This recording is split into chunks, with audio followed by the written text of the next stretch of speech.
Welcome back, everyone. It's now 6:11. When over 15,000 South Bend South Bend kids show up to school tomorrow, they're going to notice some big changes. And joining me now is Superintendent Dr. Todd Cummings to talk about some of those changes. Here's something that students and parents need to know. You've moved to clear backpacks. We have. Good morning, Tricia. Thanks for having me on. So we want to make sure that our students and schools are safe, so we moved to clear backpacks. We've updated our safety and security systems, and we've updated our fobs on our buses so everyone knows where their students are. Okay, so tell me, this is what students will be handed out in the first day, or do they already have them? So we started at a terrific backpack giveaway on Saturday. We passed out nearly 5,000 of these backpacks. Wow. And so for everyone who was unable to come on Saturday, your principals will have them in your building on the first day of school. Okay, as a woman, as a mom, I have to ask the question, what about female students who are trying to be discreet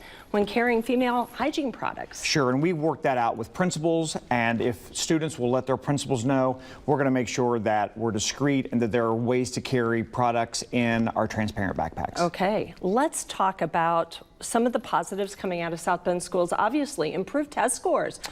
Everyone was quite impressed to see some significant jumps, especially reading scores. Is that correct? It is. We had a great year last year. So significant jumps in reading, a graduation rate that's the highest since 2015. Attendance is ticking up, and we're looking forward to having students back so we can continue that great success. That was the investment the community asked us to do, and they wanted outcomes for their students. Well, some of the things that students and teachers and parents were asking for is for Clay to stick around. That is not going to happen. This is the last year for Clay students.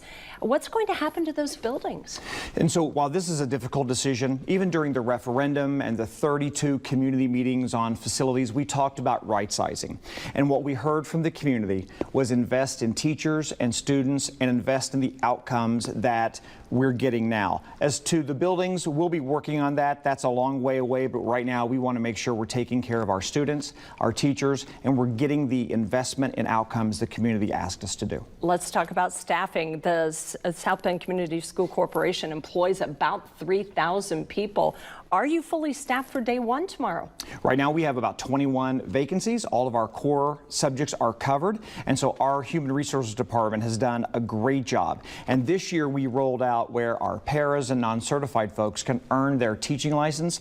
Folks who are already here and committed to our students, we're training them to be teachers, and we're really excited about that. And I have to ask one more time about safety in schools. There were a lot of weapons collected at South Bend schools last year. How can you ensure safety in the school year ahead?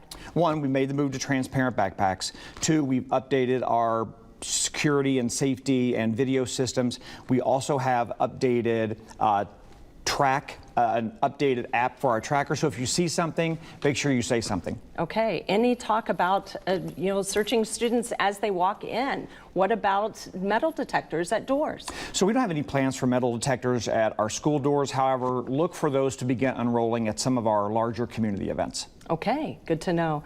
Hey, have a great back to school day tomorrow, okay? Thank you. We're excited. We can't wait to see our students. So thank you, Tricia. Thank you, Dr. Cummings.